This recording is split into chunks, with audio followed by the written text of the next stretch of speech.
नमस्कार, मैं हूं अमित बंसल, आपका चार्टर्ड अकाउंटेंट। स्वागत है आपका मेरे YouTube channel CA Amit Bansal पर। आज हम बात करेंगे हियरिंग एड इंडस्ट्री के बारे में। अगर आप हियरिंग एड इंडस्ट्री के अंदर हैं और आपको ये जानना है कि आपकी बुक्स ऑफ अकाउंट्स कौन कौन सी है जो आपको मेंटेन करनी है, तो आज हम बुक्स ऑफ अकाउंट्स के मेंटेन के बारे में और बुक्स ऑफ अकाउंट्स क्या होती हैं इसके बारे में आज हम बात करेंगे। अगर आप हियरिंग एड इंडस्ट्री के अंदर हियरिंग एड की ट्रेडिंग करते हैं, इसका बिजनेस करते हैं जिसके अंदर आपको हियरिंग एड जैसी चीज़ों को बेचना होता है, उसके इक्विपमेंट्स को, उसके एक्सेसरीज़ को आप बेचते और ख़रीदते हैं, ट्रेडिंग करते हैं, मैन्युफैक्चर करते हैं, तो आज हम उसके बुक्स ऑफ अकाउंट्स की मेंटेनेंस के बारे में बात करने वाले हैं। तो ये डिपेंड करता है कि आप अपना हियरिंग एड का काम किस एंटिटी के अंदर, किस कॉन्स्टिट्यूशन के अंदर कर रहे हैं। आप उसको एज एन इंडिविजुअल प्रोप्राइटरशिप के अंदर कर रहे हैं, आप उसको HUF हिंदू अनडिवाइडेड फैमिली के अंदर कर रहे हैं, आप उसको पार्टनरशिप फर्म के अंदर कर रहे हैं, LLP लिमिटेड लायबिलिटी पार्टनरशिप के अंदर कर रहे हैं, या किसी कंपनी के बैनर के अंदर कर रहे हैं। तो अगर हम एक एक करके शुरू करते हैं। अगर आप प्रोप्राइटरशिप के अंदर इसको कर रहे हैं तो आपको ये देखना है कि क्या पिछले 3 साल के अंदर किसी भी एक साल में, पिछले 3 के किसी भी एक साल के अंदर आपकी टर्नओवर 25 लाख रुपए से ऊपर हो गई है, या फिर आपका प्रॉफिट 2.5 लाख रुपए से ज़्यादा रहा है। अगर इन दोनों क्राइटेरिया में से कोई एक क्राइटेरिया भी सेटिस्फाई हो जाता है पिछले 3 में से किसी भी एक साल के अंदर, तो आपको इस साल 100% बुक्स ऑफ अकाउंट्स को मेंटेन करना है। ठीक है दोस्तों, यही क्राइटेरिया एप्लीकेबल होता है HUF के ऊपर। अगर आप अपना बिजनेस हिंदू अनडिवाइडेड फैमिली के अंदर कर रहे हैं हियरिंग एड का, तो आपके ऊपर यही 3 साल वाला क्राइटेरिया आता है, जिसके अंदर आपकी टर्नओवर 25 लाख या प्रॉफिट 2.5 लाख रुपए से अगर ऊपर है, तो आपको इस साल बुक्स ऑफ अकाउंट्स को मेंटेन करना पड़ेगा। अब क्वेश्चन आता है कि अगर आपने अपना नया बिजनेस खोला है तो फिर क्या करेंगे? तो फिर आपको अपनी टर्नओवर और प्रॉफिट इसी साल में देखना है जिस साल आपने ये बिजनेस नया खोला है।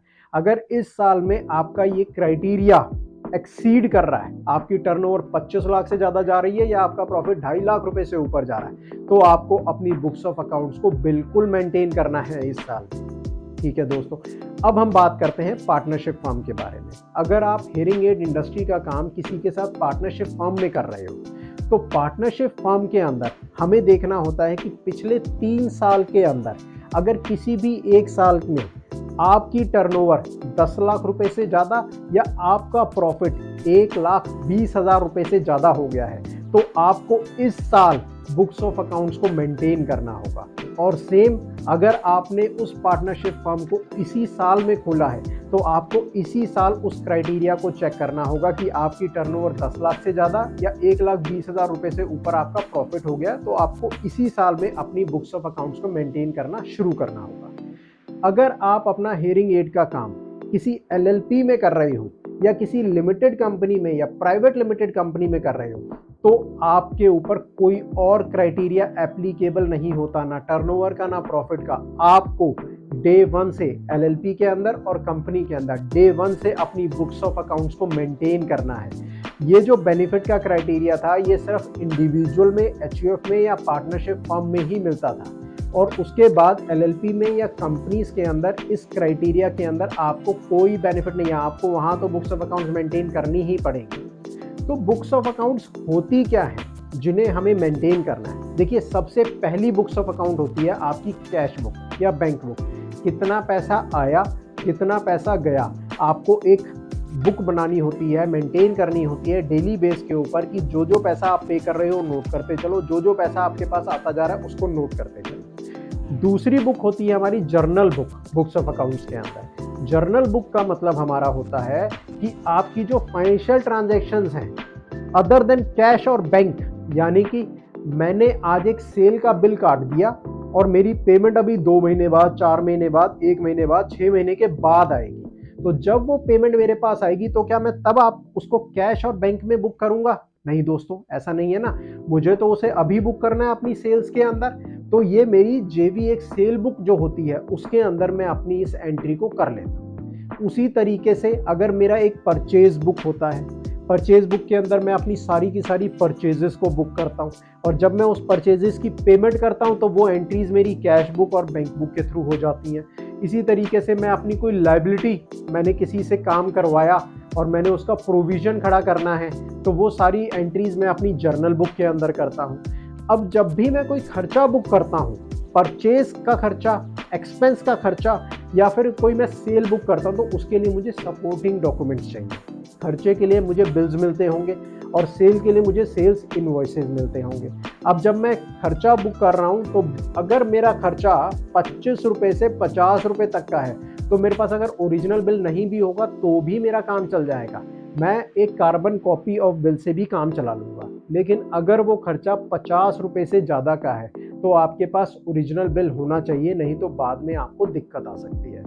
आपके जो वाउचर्स बनते हैं, कैश वाउचर हैं, बैंक वाउचर हैं, पेमेंट वाउचर है, रिसीप्ट वाउचर है, वो भी आपकी बुक्स ऑफ अकाउंट्स का हिस्सा हैं, वो भी आपको मेंटेन करने चाहिए रेगुलर बेस के ऊपर। तो ये होता है हमारा बुक्स ऑफ अकाउंट्स। तो क्या बुक्स ऑफ अकाउंट्स हमें हर बार मेंटेन करनी है? हम जब भी अपना इंडिविजुअल में है, एचयूएफ में है, और जब भी हम अपने क्राइटेरिया को, या पार्टनरशिप फर्म के अंदर है, हम जब भी अपने क्राइटेरिया को एक्सीड करेंगे, तो क्या हमें बुक्स ऑफ अकाउंट्स मेंटेन करनी ही पड़ेंगी? दोस्तों, इन 3 चीज़ों के अंदर, इंडिविजुअल में जो प्रोप्राइटरशिप कंसर्न है, आपका एचयूएफ के अंदर या पार्टनरशिप फर्म के अंदर, आपको बुक्स ऑफ अकाउंट्स नहीं मेंटेन करनी अगर आपकी टर्नओवर 3 करोड़ रुपए तक है।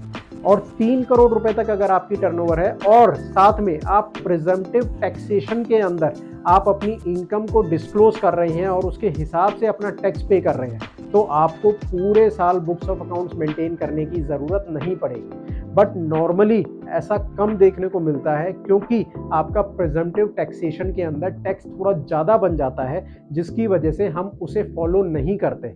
अदरवाइज़ अगर हम ज़्यादा टैक्स पे करने को तैयार हैं, तो हम प्रिजम्पटिव टैक्सेशन में जा सकते हैं और उस टैक्सेशन के हिसाब से हमें बुक्स ऑफ अकाउंट्स फिर मेंटेन पूरे साल में नहीं करना पड़ेगा। तो ये कुछ क्राइटेरिया हैं जिसके थ्रू हमें ये देखना चाहिए कि हमें बुक्स ऑफ अकाउंट्स मेंटेन करना है कि नहीं करना है।